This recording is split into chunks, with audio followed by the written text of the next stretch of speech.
Hello friends, मैं सी मोहित पुनेठ आप सबका स्वागत करता हूं आपके अपने चैनल टेक्स गपशप में। आज की इस पॉडकास्ट में हम बहुत इंपॉर्टेंट टॉपिक पे बात करने वाले हैं। दैट इज़ आइदर अगर हम देखें, हम सबके पास पूरे दिन में 24 घंटे हैं, राइट। इस 24 घंटे में हर एक के पास, अंबानी के पास भी 24 घंटे हैं, एक कोई कोई बैगर है उसके पास भी दिन में 24 घंटे हैं, हर एक के पास 24 घंटे हैं। लेकिन उस 24 घंटे में माइंड हमारा कैसा किस तरीके से रिएक्ट करता है, कैसे कैसे हम डिसीजन लेते हैं अपनी लाइफ में, that is very much important.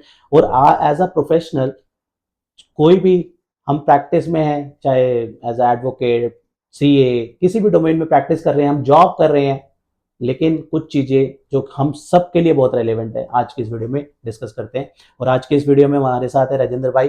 Rajendra भाई, thank you so much for being with us. तो आज इस टॉपिक के रिगार्डिंग जिसमें हम बात करेंगे वर्क लाइफ बैलेंस की, तो इसमें आपके क्या क्या इनपुट्स हैं, आपसे जानना चाहेंगे। Thank you, Mohit bhai. Thank you so much for inviting me once again. So, बड़ा इंटरेस्टिंग टॉपिक है और आजकल बड़ा ट्रेंडिंग में आपने सुना होगा कि राइट। लोग family priority, family first, right? Right. फिर उनको याद आता है कि पैसा भी कमाना है। तो जब पैसे कमाने जाते हैं तो फिर लगता है कि यार दोस्त छूट गए। दोस्त छूट गए तो लगता है कि यार हेल्थ पे याद आता है कि पैसे के चक्कर में हेल्थ को हमने सेक्रीफाइस कर लिया। तो इंसान ना उलझा रहता है। बेसिकली हमारे जीवन के जो 5-6 पहलू हैं ना सर, जैसे एक रिलेशनशिप उठा लेते हैं, एक हेल्थ उठा लेते हैं, दूसरा पैसा उठा लेते हैं, चौथा फ्रेंडशिप उठा लेते हैं, पाँचवा नेम फेम उठा लेते हैं या सोशलाइजिंग उठा लेते हैं। तो इंसान ना जगलिंग हो रहा होता है। अपने यहाँ पे एक बड़ा अच्छा कहावत है, धोबी का कुत्ता ना घर का ना ना घर बात, का सही ना बात। घाट का। ये ज़्यादातर लोगों के हालात है, क्योंकि इंसान जहाँ पे होते हैं कहीं न कहीं उसके मन में गिल्ट ज़रूर होता है कि कुछ छूट रहा है या कुछ मिस हो रहा है। मैं शायद मुझे कहीं और होना चाहिए था। घर पे होते हैं तो ऑफ़िस की याद आती है, ऑफ़िस में होते हैं तो फैमिली की याद आते हैं, फैमिली के साथ होते हैं तो पैसे की याद आते हैं। मूवी देख रहे होते हैं तो सोचते हैं कि स्पिरिचुअल काम कर लेते हैं, मंदिर चले जाते हैं, मंदिर में होते तो मूवी की याद आ रहे होते हैं। ये मन ऐसे ही है सर, मन आपको एक जगह 100% टिकने नहीं देता। तो ये जो जगलिंग है ना सर, इसी को बैलेंस करने का नाम है वर्क लाइफ बैलेंस।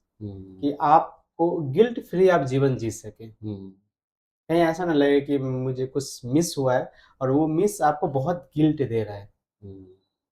तो वर्क लाइफ बैलेंस से आपको ये होता है कि आपका गिल्ट धीरे-धीरे कम हो जाता है, क्योंकि आप एक नोटिस कर लेते हैं कि कौन-सा पहलू है, जहाँ पे आपको लगता है कि थोड़ा-सा अटेंशन की ज़्यादा नीड है और कहाँ पे मैं ज़्यादा ऑलरेडी टाइम दे रहा हूँ, तो वहाँ से कुछ निकलने की ज़रूरत है।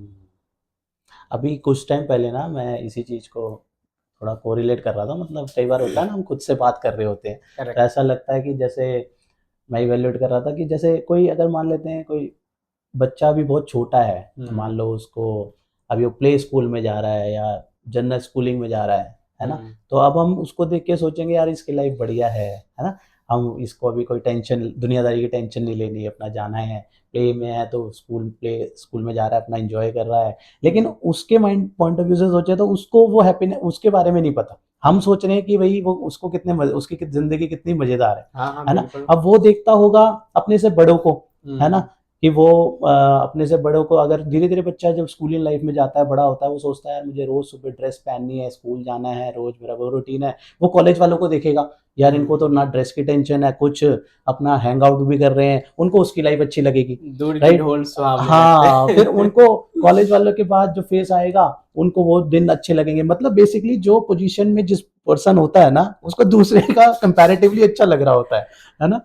और ये सर हमारी लाइफ भी इसी तरीके से डिजाइन किया गया है। एक बड़ा अच्छा शायर है, उसने इसके ऊपर शायरी बोला है कि जीवन के जो अलग अलग फेज होते हैं, तो फितूर होता है हर उम्र में जुदा, फितूर होता है हर उम्र में जुदा, खिलौना मासूका रुतवा और खुदा। क्या बात है!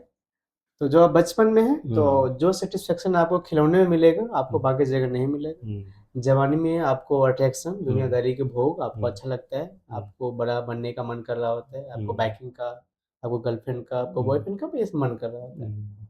फिर आपको लगता है कि पावर, धन दौलत, पैसा, नेम फेम, रुतबा, और फिर जब लास्ट में मन भर जाता है तो फिर लगता है कि यार सब कचरा ही था। सब मोह माया है। लास्ट में हाँ। खाली हाथ आए थे, हम्म, खाली हाथ जाना है। हम्म, तो ये है सर, हम जो मिल जाए वो मिट्टी, जो ना मिले वो सोना। सोना तो सही। बच्चे को जो मिला हुआ है उसको उसकी एहसास नहीं, जैसे हम्म, हमें जो मिला हुआ है हम्म, उसके हमें कदर नहीं है। हम्म, कि जो प्रिविलेज हम हैं, हम्म, बहुत लोग इस चीज का ड्रीम देखते हैं कि काश सही मैं बात भी है। हाँ। यहाँ तक पहुंच पाता जहाँ हम्म, पे हम दोनों शायद हम्म, पहुंचे हुए हैं। हम्म, तो वही इंसान का मन ऐसा होता है, हम्म, भगाते हैं हम्म, हमेशा। और इसी भागने के रेस के चक्कर में वो बैलेंस नहीं कर पाते हैं। हम्म, क्योंकि अल्टीमेट आप पैसा लेके तो मरोगे नहीं, to be hmm, honestly, right. Hmm, चाहे बहुत अच्छे हेल्थ बना के अगर रिलेशन खराब कर ले तो हेल्थ बना के क्या फायदा। हम्म, या रिलेशन में इतने लगे रह गए और अपने स्पिरिचुअल एंगल को भूल ही गए हम्म, कि एक जीवन के दूसरा एंगल भी होते हैं जो रिश्ते से ऊपर होते हैं। हम्म, तो ये सब पहलू है। तो समय रहते जिसकी आंखें खुल जाती है तो जीवन को पूरी तरीके से जीना शुरू कर देते, फुल। right, right, वो गिल्ट फ्री नहीं होता है। हम्म, फिर नहीं तो हम रेस में लगे रहते हैं और एक रेस में आगे बढ़ते दूसरा गिल्ट होता है, दूसरा में तीसरा, तीसरा चौथा। तो मुझे याद है एक कबीरदास जी का एक बड़ा सुंदर सा दोहा है कि दो पाटन के बीच में साबुत बचा ना कोई, ये लास्ट पार्ट है। हम्म, तो देख कबीरा रोए, कुछ हम्म, ऐसा है कि कबीरा जब कहीं जा रहे थे और हम्म, उनको कुछ नजर आया, जैसे हम्म, पाटन के बीच में। हम्म, इंसान की हालात भी ऐसे ही है, हम्म, इधर से उधर, उधर से हम्म, उधर, उधर से उधर, कहीं भागते रहते हैं, बेचैन है, हम्म, सेटिस्फेक्शन नहीं है। हम्म, तो आपको वो पॉइंट ढूंढना पड़ता है कि रिलेशनशिप में मिनिमम परफॉर्मेंस लेवल जो होती है, या वर्क में मिनिमम परफॉर्मेंस लेवल जो है, या हेल्थ में मिनिमम परफॉर्मेंस लेवल, कि देखो इतना मिनिमम बनता है। और इससे अगर ज़्यादा डाउन जा रहे हैं तो अननेसेसरी के मैं कुछ चीज़ें लॉस कर रहा हूँ और कुछ गेन कर रहा हूँ, और ले दे के वो बात हिसाब बराबर ही पड़ रहा है। तो जैसे हेल्थ को लेकर होते हैं कि बहुत लोग कहते हैं कि सर मेरे पास ज़्यादा टाइम नहीं है, तो जितना टाइम है कम से कम आप वॉक कर सकते हैं, घर पे कुछ कर सकते हैं। तो मिनिमम परफॉर्मेंस अगर आप मेंटेन करेंगे जीवन के हर पहलू में, तो शायद आपको उतना बुरा ना लगे किसी चीज़ का छूटने का। अदरवाइज छूटने का थोड़ा सा बुरा तो लगता है इंसान को। right. आज के टाइम में ना एक चीज़ और मुझे लगती है, जैसे हम पहले क्या होता था ना, अगर हम देखें ये पिछली कुछ, अगर हम अपनी स्कूलिंग में ही या पिछली लाइफ मतलब थोड़ा बैकवर्ड जाने की कोशिश करें, तो हम ना जैसे पार्क्स में जा रहे हैं, घूम रहे हैं, देख रहे हैं दोस्तों के साथ खेल रहे हैं, है ना। हम्म, या फिर हमारे को जो दुनिया उस टाइम पे दिखती थी ना, वो हमारी आंखों से रियल चीज़ें दिखती थी, है ना। आसपास का, हम घर से बाहर जा रहे हैं, रियल वर्ल्ड जो है वो दिख रहा होता था। लेकिन आज के टाइम में देखें तो हमारे को दुनिया दिख रही है एक मोबाइल फ़ोन, एक डिवाइस के थ्रू दिख रही है। वो जो डिवाइस में जो दुनिया दिख रही है ना, जैसे इंस्टाग्राम रील्स, यूट्यूब शॉर्ट्स का जो ज़माना है आजकल, वो दुनिया जो है with in a fraction of seconds, maximum अगर हम शॉर्ट्स का या रील्स का कहें, शॉर्ट्स अराउंड 3 मिनट का मैक्सिमम ड्यूरेशन होती है। तो मैक्सिमम 3 मिनट के अंदर हमारी सेकेंड रील आ जाएगी, शॉर्ट्स आ जाएगा, फिर तीसरा आ जाएगा, चौथा आ जाएगा। हमारे को एन नंबर ऑफ कंटेंट मिल रहा है with in the fraction of second, right. तो हमारे को, जैसे लेट से हमने गलती से, आज के डेट में तो देखो सोशल मीडिया का कहीं पे लिंक है, वो क्लिक हो गया, हमारे लिए वो दुनिया में आ गए। वो दुनिया में एक के बाद एक रील आ रही है, कभी एक कंटेंट मिल रहा है, दूसरा कंटेंट, जो सेकंड कंटेंट मिला that is not related to the first one, फिर third one is not related to the previous two, इसी तरीके से चलता रहेगा वो। तो हमारे को इतनी अलग अलग इंफॉर्मेशन मिल रही है, हम एक पर्पस के साथ उसको नहीं खोल रहे। चाहे हमने 2 घंटे, वो तो हमारा रिटेंशन ग्रैब कर रहा है, सबका एल्गोरिथम इसी तरीके से है सोशल मीडिया में कि हमारे हम एंगेज रहें बेसिकली, राइट। अमेजोन में कोई शॉपिंग करता है, वो सिमिलर प्रोडक्ट दिखाता है नीचे, फ्लिपकार्ट, सब इसी तरीके से होता है ना। तो इस तरीके से जो सिस्टम बने हैं, अब हम डिवाइस के थ्रू एक दुनिया देख रहे हैं, है ना।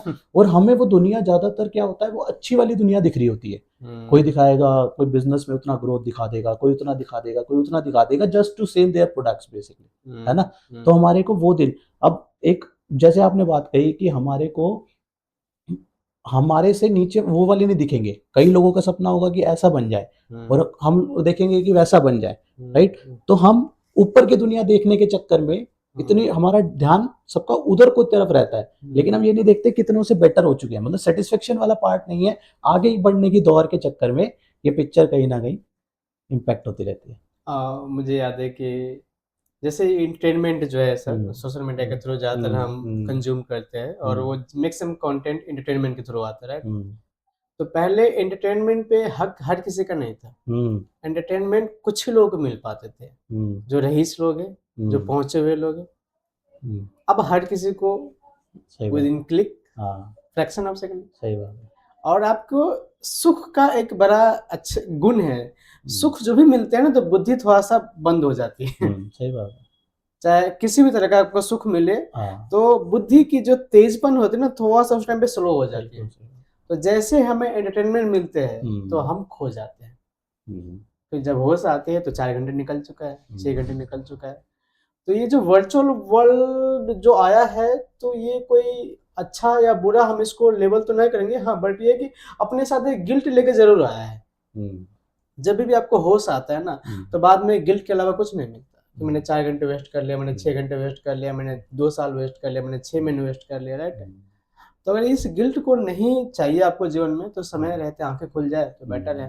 फिर आप बाकी प्रायोरिटी को भी समझेंगे कि देखो भाई, स्पोर्ट्स भी बहुत जरूरी होता है, बुक रीडिंग भी बहुत अच्छी चीज होती है, ट्रैवलिंग भी बहुत इंटरेस्टिंग चीजें होती है, राइट? आपको सोशल गैदरिंग भी बहुत इंटरेस्टिंग होती है, पब्लिक स्पीकिंग बहुत इंटरेस्टिंग, राइट? तो आप उसकी इम्पोर्टेंस समझ पाएंगे। अदरवाइज आप एंटरटेनमेंट में इतना इंडल्ज हो जाएंगे ना कि आपकी फिर आपका अपना एक सेल्फ कॉन्फिडेंस बचेगा ही नहीं किसी चीज को ट्राई करने का, या रिस्क लेने का, या नया चीज एक्सप्लोर करने का। तो बचना चाहिए, जितना बच सको। उसका एक ही तरीका है कि अच्छी एक्टिविटी में अपने आप को इतना बिजी कर लो कि एंटरटेनमेंट की जरूरत कम पड़े। वो हमें बेसिकली कंफर्ट जोन की तरफ भी ले जाता है ना। हमारा कंफर्ट जोन है, देख रहे हैं आराम से लेट के रील्स देखी 2 घंटे, है ना। वो कंफर्ट जोन में अट्रैक्ट वही होता है। अगर हम उसी की जगह सोचेंगे यार हमें दौड़ते हैं 2 घंटे, उसमें एफर्ट लग रहे हैं, है ना। तो जो पॉजिटिव एरिया है उसमें एफर्ट है, नेगेटिव एरिया में कंफर्ट है। तो इंसान नेगेटिव की तरफ ज्यादा, ऑब्वियसली माइंड जो है कहीं ना कहीं सारी चीजें माइंड के हिसाब से ही है। जो बैड हैबिट बड़ा कैची होता है सर, हाँ, अट्रैक्टिव होता है, और जो गुड हैबिट होता है थोड़ा बोरिंग होता है। स्टार्टिंग में बोरिंग लगता है। तो बेसिकली इसके लिए वही है कि हम अपना डे प्लान अगर हमने किया होगा कि हमें 1-1 घंटा 2 घंटे यहाँ देने हैं, 1 घंटा यहाँ देना है, 2-3 घंटे यहाँ देने हैं, उसका एलोकेशन प्रॉपर होगा तो एग्जीक्यूशन प्रॉपर हो पाएगा। उससे भी पहले आपकी बहुत वैलिड पॉइंट है, उससे भी पहले जो अगर समय की कदर हो आपके पास, या डे की कदर हो कि मेरे पास आज का जो दिन मिला है ये एक बहुत अनमोल है, ये बहुत वैल्यूएबल है, क्योंकि मेरे पास कुछ लिमिटेड डेज ही है, उसमें से एक डेज मुझे मिला है, राइट? अगर इंसान ओवरऑल भी अगर 70-80 साल जीते हैं तो मुश्किल से 25-30 हजार के आसपास दिन मिलते हैं उसको। उसमें से मैं ऑलरेडी बहुत जा चुका है, लास्ट का पता नहीं कैसा रहेगा, मिडल में थोड़ा सा एक्टिव पीरियड है मेरे पास। तो पहले तो किसी चीज की इम्पोर्टेंस बहुत जरूरी है। जैसे कहते हैं कि आज डायमंड की वैल्यू इतना ज्यादा क्यों है, या किस चीज का वैल्यू, क्योंकि वो प्रीसियस है। तो अगर वो कंसेप्ट अगर हम टाइम पे अप्लाई कर ले कि टाइम हमारे लिए कितना प्रीसियस है, कितना वैल्यूएबल है, जब तक उसकी इम्पोर्टेंस हमारे मन में नहीं आएगा तब तक वेस्ट चल होता रहेगा। तो फिर आपको मैनेज करना इजी हो जाएंगे, क्योंकि आपको पता है कि ये रिसोर्स बड़ा लिमिटेड है। सो आपने बहुत अच्छे इंसाइट शेयर करे इस टॉपिक पे, और हम सबके लिए जरूरी भी है जानना। ये नहीं है कि चल रहे हैं विद द ट्रेंड, चल रहे हैं ठीक है, वो सुबह ऑफिस आ गए घर चले गए, यही रूटीन चले जा रहा है। तो इन चीज़ों को समझना बहुत ज़रूरी है, क्योंकि एलोकेशन हर एक के पास ही दिन में सबके पास 24 घंटे हैं। To be very frank, starting की जो स्टेटमेंट थी एट लास्ट वही बात आती है कि उस 24 घंटे को कैसे यूटिलाइज करना है, that is very much important, right. So thank you so much Rajendra भाई, आपने इतने अच्छे इंसाइट शेयर करे। अगर आपको किसी स्पेसिफिक टॉपिक्स पे जो है डिस्कशन चाहिए तो प्लीज़ कमेंट बॉक्स पे मेंशन कीजिएगा, वो टॉपिक का नाम मेंशन कीजिएगा। अब हम कोशिश करेंगे उसके इंसाइट्स जो है शेयर करें। राजेंद्र भाई से रिक्वेस्ट करेंगे उस टॉपिक पे आप उनके क्या व्यूज़ हैं, अपने व्यूज़ शेयर करें। तो इस वीडियो को यहीं क्लोज करते हैं। राजेंद्र भाई मुझे एक दो इंसाइट है जो मैं ऐड करना चाहता हूँ। तो हो सकता है कि इन सवालों से आपके जीवन में कुछ क्लैरिटी भी आ जाए, और आपके जीवन को बैलेंस करने में भी थोड़ा सा आसानी हो जाएंगे। तो पहला, मैं हमेशा एक सवाल पूछता हूँ कि आप जो भी कर रहे हो क्यों कर रहे हो? What is the ultimate purpose of doing anything, any activity, whatever you are doing, even you are spending your time in office, or spending your time in gym, or spending time anywhere, right? Because आपकी life बहुत कीमती है। तो आप जो भी काम कर रहे हो उसका अल्टीमेट पर्पस क्या है, क्यों कर रहे हो? तो इससे हो सकता है कि आपको कुछ क्लैरिटी मिले और काम करना है, नहीं करना है, ज़्यादा करना है, कम करना है, इसमें भी आपको आंसर मिल जाएगा कि मैं ये काम कर क्यों रहा हूँ। दूसरा ये पूछे कि क्या मेरे जीवन का यही नियति है, मैं यही करना चाह रहा था, यही मेरा अल्टीमेट पर्पस था या जीवन का। मैं व्हाटएवर, मैं एक्सेल पे काम कर रहा हूँ, एआई पे काम कर रहा हूँ, ट्रेनिंग ले रहा हूँ, या मैं प्रैक्टिस में हूँ, क्या मैं इस धरती पे यही करने आया था, यही मेरे जीवन का उद्देश्य था। अगर आपको वही लग रहा है तो फिर कंटिन्यू रखो, नहीं है तो फिर एक सवाल आता है फिर वहां से कि क्या मेरे यही जीवन का शौक है, यही मेरे जीवन का पर्पस है, यही मैं धरती पे मेरा मकसद था। सो पहला ये है कि आप जीवन में जो भी कर रहे हो उसको एक बार देखो और क्यों कर रहे हो, और दूसरा ये पूछो कि क्या मैं यही करने आया हूँ। तीसरा एक सवाल जो स्टीव जॉब हमेशा अपने किसी भी प्रोग्राम या हमेशा हर रोज पूछते थे अपने आप से, क्या अगर मेरे जीवन का आखिरी दिन होता तो क्या मैं यही करता जो मैं करने जा रहा हूँ। तो अगर आपके आंसर लगातार 10 दिन, 15 दिन, 20 दिन तक आपको सेम मिल रहा है तो फिर आपको पूछने की जरूरत है कि क्या मैं वही कर रहा हूँ अगर मेरा आखिरी दिन होता है तो ये कुछ सवाल है जीवन के जिससे आपको हो सकता है। एक और सवाल हो सकते हैं कि मैं हूँ कौन, व्हाट इज माई पर्पस, हूँ कौन, मैं हु एम आई जो होते हैं ना, क्या मैं एक दुनिया ने जो मुझे एक टैग दिया है कि एक अच्छा स्पाउस बनने का या एक अच्छा एम्प्लॉय बनने का या अच्छा एम्प्लॉयर बनने का, ये मेरा रोल, मैं इसी इसी को अपना जिंदगी मान लूँ या मैं इन रोल के अलावा भी कुछ हूँ। तो who am I without my relationships, what ever my relation with office and family and all this thing, तो उसके बियॉन्ड में कुछ हो।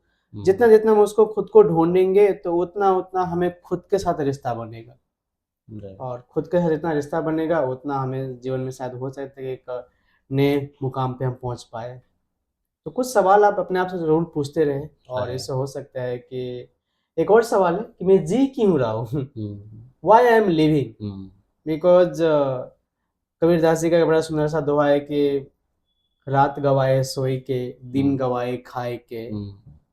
तो क्या मैं इस धरती पे सिर्फ पेट को पालने आया हूँ या अपनी जनरेशन को इंक्रीज करने आया हूँ, यही पर्पस है या कुछ और पर्पस, कि खाना खा लिया या अपना जनरेशन को आगे बढ़ा लिया, एक कंफर्ट कर लिया, या इसके बियॉन्ड भी है क्या क्या।